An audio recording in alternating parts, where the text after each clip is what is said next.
Aquaman here, and I'm going to join in the party with my brethren Batman, Shazam, and Superman, and read a book to relax.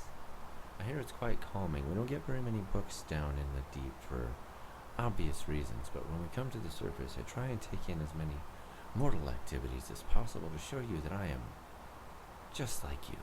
I'm half human. So, just like you, I'm going to read this book.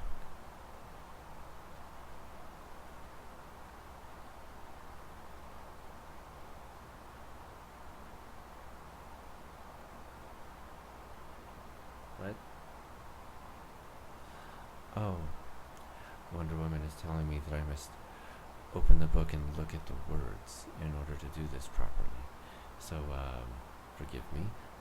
This book is Once Upon a Death by Dzintra Sullivan. And I hope you enjoy it as much as I know I will.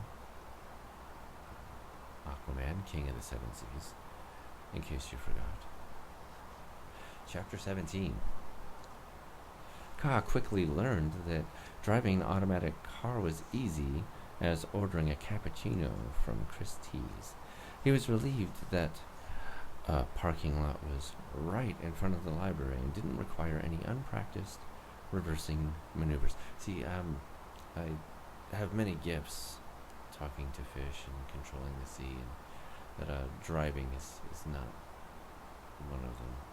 So I'm very envious of Ka already. As Ka got out and looked up, he saw the sign announcing the entrance to the Dead Ends Public and Private Library. Public and private, Ka thought. What does that mean? He thought a library was just that, a library. Shrugging, he went inside, and it wasn't until he caught a glimpse of the brightest red hair that he remembered who owned the library. The keepers, he murmured to himself, and slunk quickly around the nearest stack of books. Now, when I think of red hair, of course, I think of Mira, but she's not in this human book, apparently. I'm glad of it, because apparently these people may not be alive, or are they? We have to keep reading. Shrugging, he went inside, and it wasn't until he caught a glimpse of the brightest red hair. I read that already. The keepers, he murmured to himself, and slunk quickly around the nearest stack of books. Picking up a random one, he opened it, using the cover as a barrier to look over. I'm guessing that means like this.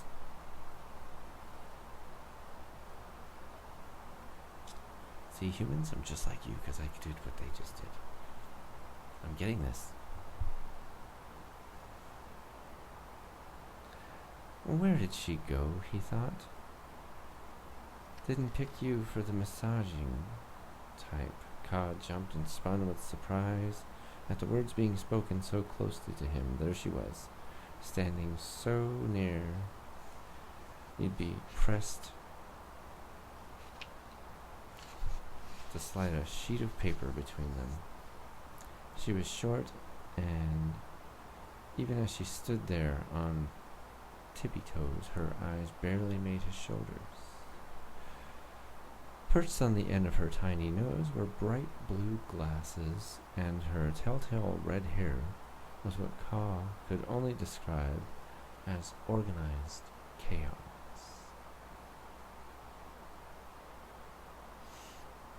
Huh? He looked down at the book he had inadvertently picked up and recoiled as he saw the title, The Dark Art of Sensual Massage. Oh, Ka shook his head. No. Placed the book down again and stepped back with a clearing of his throat. Ka, right? The librarian extended her small hand as she greeted him. Tentatively, Ka shook her hand. How did you know? She laughed lightly. Small town, big gossip. I'm Casey Keeper. I own this library. Nodding, Ka said, and you're my neighbor. Indeed, I don't socialize much. My brother and I, well, we prefer our privacy. The ripples of weirdness coming off this woman were giving even Ka the creeps. Her voice sounded too normal. She looked too normal. Her laugh, well, that was way too normal. Is that why I unnerve people? Am I too normal for humans? Just remember, I'm king of the seven seas, so there are going to be some differences. But I assure you, I'm just as human as, well, I'm half as human as anybody else.